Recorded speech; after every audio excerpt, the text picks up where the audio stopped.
All right. So, okay, tell me a little bit about what's going on. Okay, so basically the same for the last couple of years. Um, Fibromyalgia, lupus, rheumatoid arthritis, physical pain every day. Reached the point now where I take Vicodin every day, exhausted from that just because it's something that I wouldn't say dependent on, but if I skip a day, I'm pretty miserable all day long and, kind of have to think about, if I skip Yeah. 2 days in a row, I start thinking, oh, I can't work anymore. I'm going to have to go back to disability. Yeah. Well, it sounds to me like you're pretty miserable anyway. So yeah, exactly. And just a lot of like arthritic pain in my fingers, hands, arms, and wrists, and sciatica. Not today, but yesterday was like 12 hours of sciatica. Just a lot of physical discomfort. Okay. So this is our goal, okay? Okay. So The reason I keep putting it up to me, for some reason, it's so hard to hear. yeah.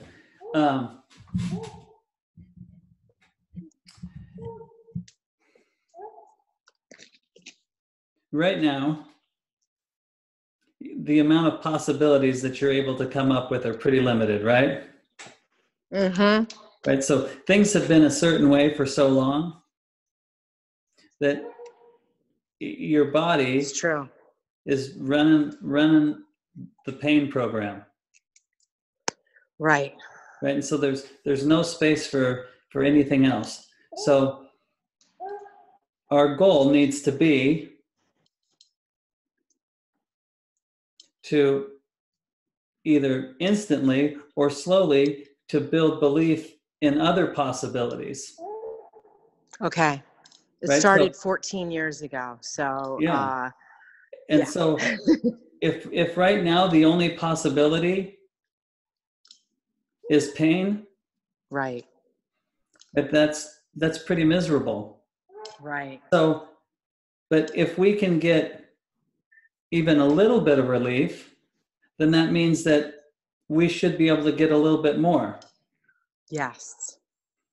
Right? Okay. As soon as possibility starts to open up, then it becomes easier to create the new future, right? The pain-free future, and then really know how that feels, right? Because the only thing you know how it feels right now is pain. Right.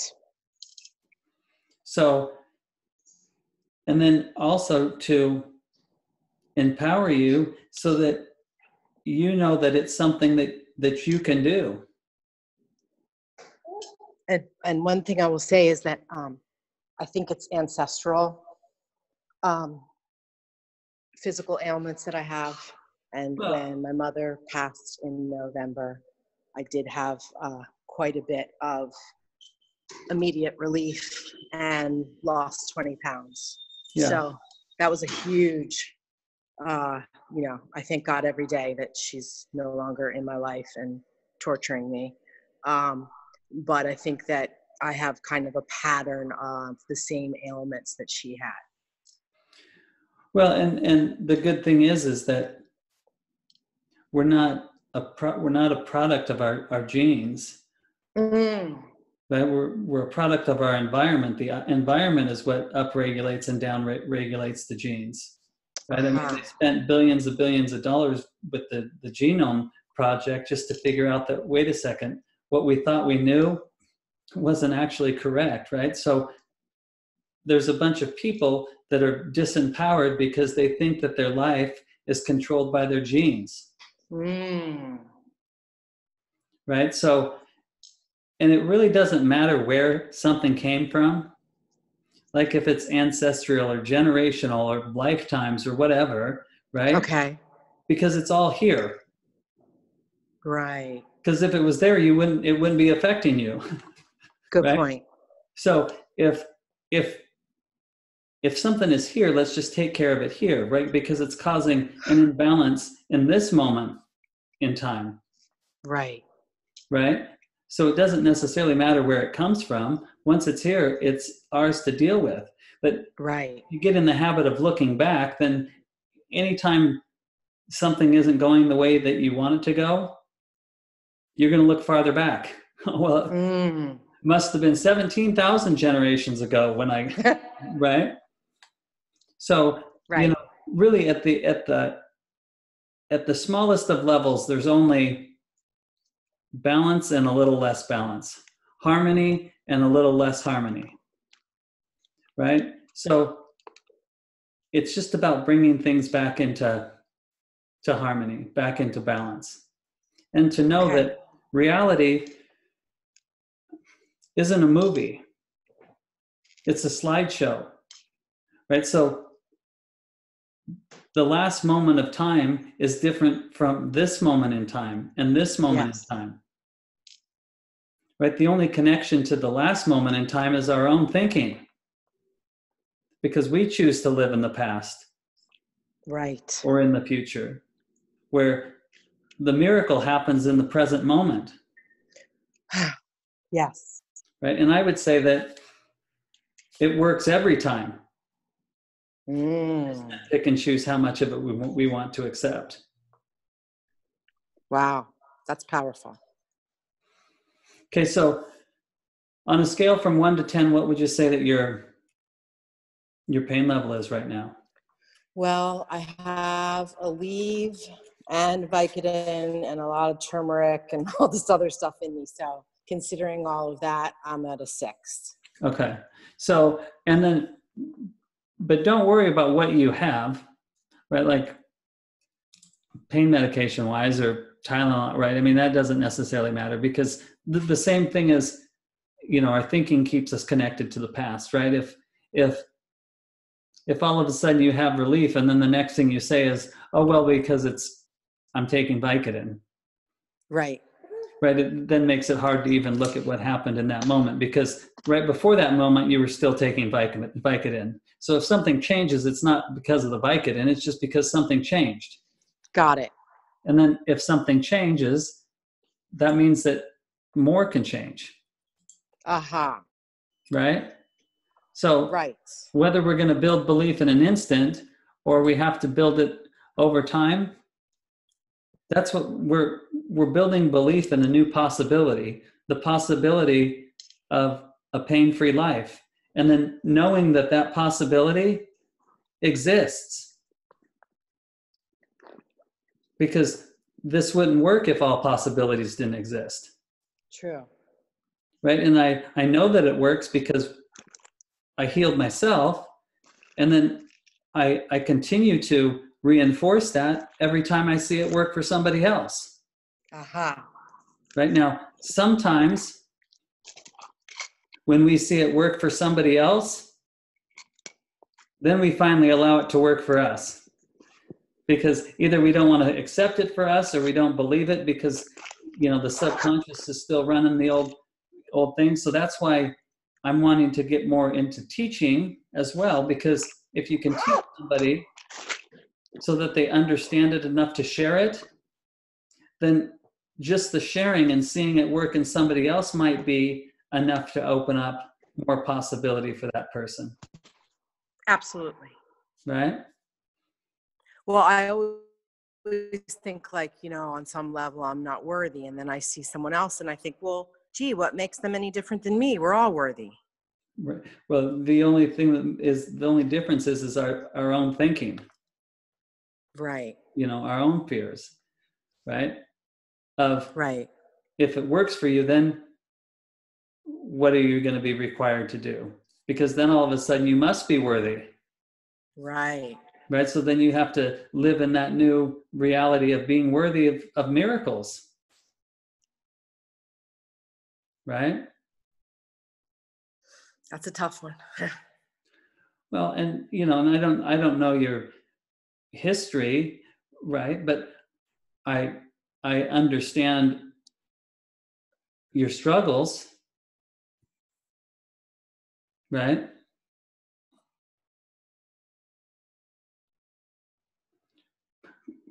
Probably mostly because it's all stuff that I've struggled with myself, right? If everything had been great in my life, I wouldn't have had 7 right knee surgeries and 2 left knee surgeries and 2 broken ankles and a torn quad and 2 torn hamstrings and a back surgery and needing my hips operated on and another back, right? I mean, that's because of my struggles.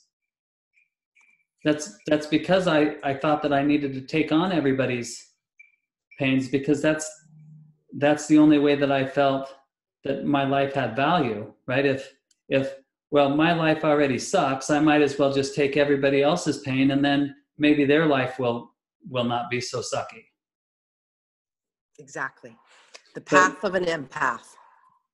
Yeah, but it's not even really truly empathic, because a true empath wouldn't take it on. They would use the information and then empower the person to do something different. Absolutely. Right. So what ends up happening is we operate from a place of being sympathic, right? We sympathize because we feel it. We feel it because we've taken it, and then it's ours. And then we have trouble figuring out why we're in so much pain, right? Because how could we have so much when it's not that bad? But as soon as we take it on, it becomes ours. It's nobody else's, right? So absolutely, we walk around being little tiny saviors, thinking that, oh, we're doing the world a service by taking this pain. But the pain's already accounted for, right? This whole physical experience doesn't work if the pain isn't accountable for, right? Because then there'd just be pain floating around everywhere. You know, you'd have to be dodging pain, right? So it's already been taken care of. We just choose to relate with it as it flows through us, because we've convinced ourselves that that gives us value. Right. Okay. So relax for me for a second. Okay. Okay.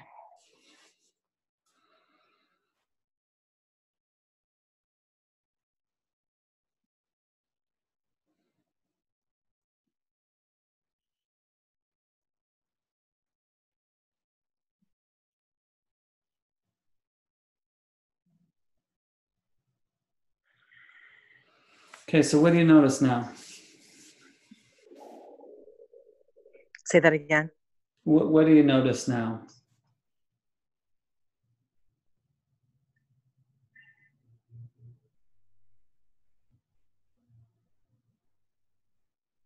A little tingling throughout my body.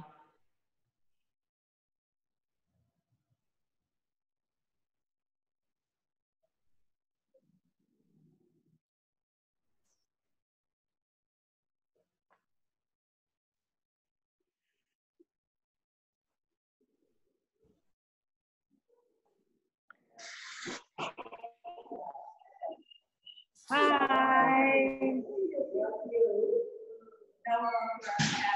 No longer what? No, much happier. Much happier. So there's sleeping happening. She's sleeping 12 hours a night. Yes. She said, she looks just like her sister. Absolutely. Right? They're like, yeah. I know. It's beautiful.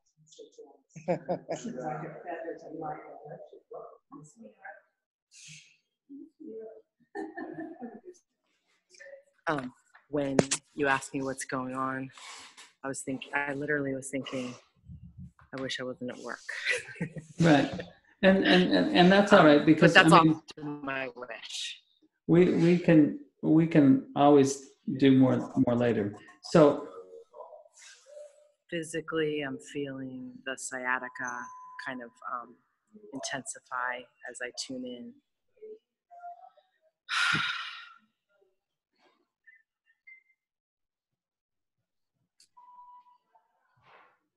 So people ask me, like, what are you doing, right? Right. Right. What is this? Okay. So if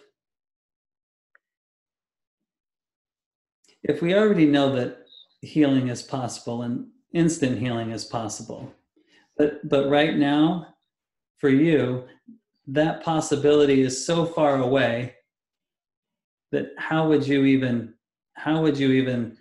be able to attach to that, right? And accept it for yourself. So really, It's so weird because, you know, I watched that show Heal with Gold yeah, Charlie, and I always think in my mind, like, oh my God, this is so possible. And I watch it with friends and they're like, this is ridiculous. I can't believe you believe in this BS. And I feel like I completely believe it. Like I like really 100% think like, oh my God, that's possible. But then some reason I have some block with myself that I can't heal.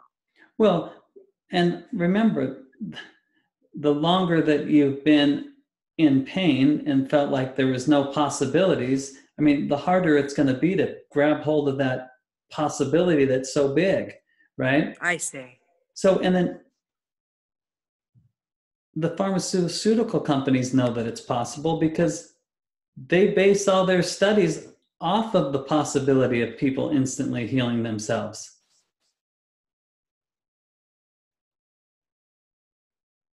Right? So if somebody believes that the pill's going to cure them, they're still healing themselves. Right. Right? But that pill brought that possibility close enough that they were able to tap into it. Right. So that's all we're doing. We're putting that possibility right around you so that it's easier for you to grab hold of. Thank you. Thank Okay? you. I appreciate that insight. And then sometimes it's hard to hold on to. Right? So if the pain goes away, but then you go back to the environment, right? It might be hard to hold on to that possibility, but that just means that we have to practice. We got to do it some more, right? Right. As soon as you get a taste of that new possibility and you continue to get a little bit more of it and a little bit more of it, it then becomes easier and easier then to hold on to it. And then pretty soon you don't even realize that there was another possibility, one that wasn't no pain, right? God, that would be amazing. Okay, so relax again for me, okay?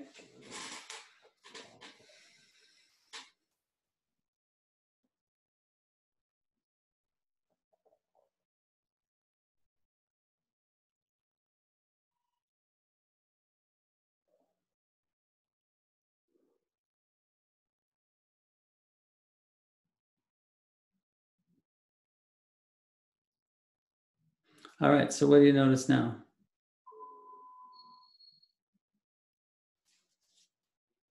What do you notice now?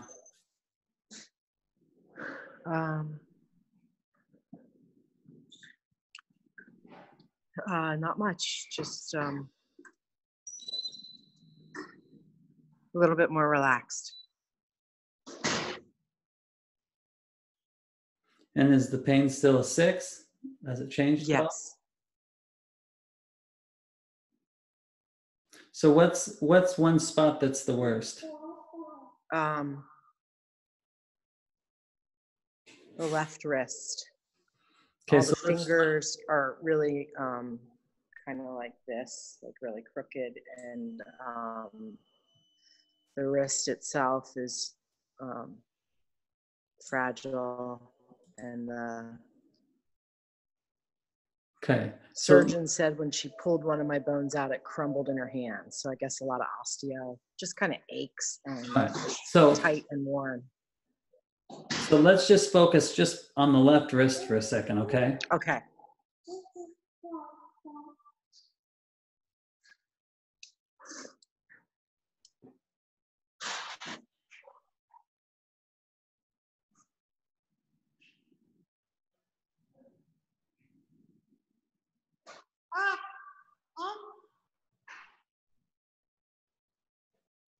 Okay, so what do you notice now with the left wrist?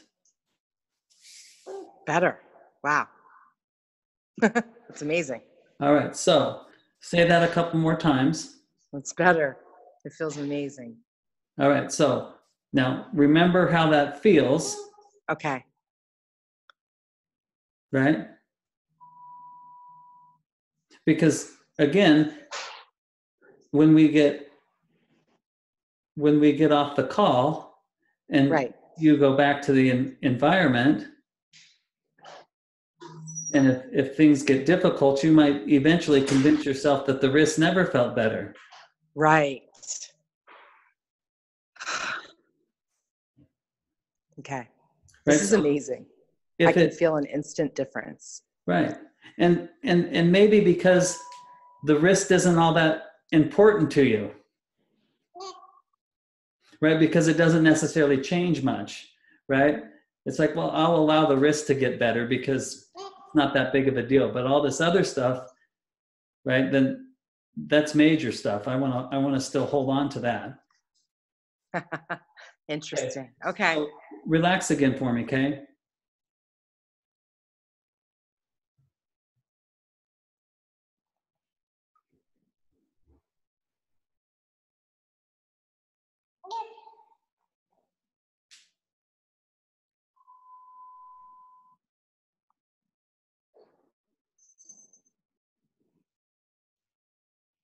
All right, so now what do you notice?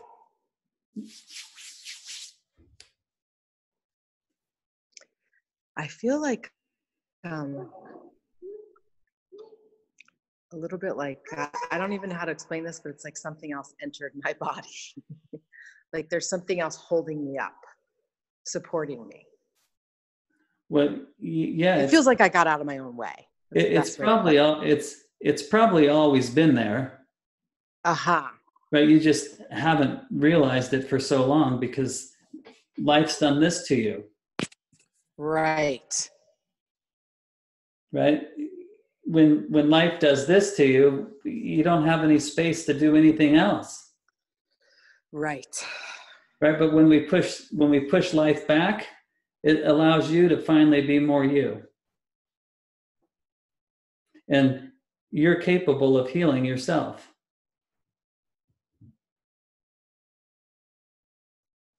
So I don't want to take up too much more of your time because I know that you have the baby there, okay?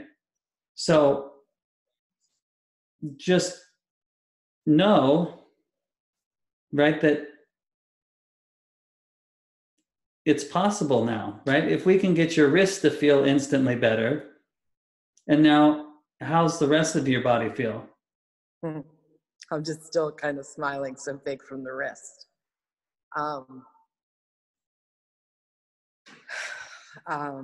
It just feels, again, it's not pain-free. It just feels different. Yeah. It just feels different. Like I don't know, like I can't stop thinking like I stepped out of my own way.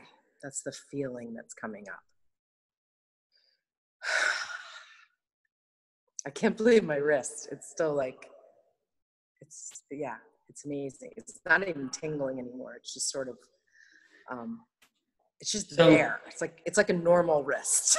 So instead of saying, I can't believe my wrist, because if you continue to say, I can't believe my wrist, eventually you won't be able to believe your wrist. Okay. Right? So believe your wrist, right? I believe your wrist feels better, because if it's possible for my wrist, it's possible for the rest of my body. So my wrist feels better. I believe this. I am amazed by it. This means there's possibility for the rest of my body. Yeah.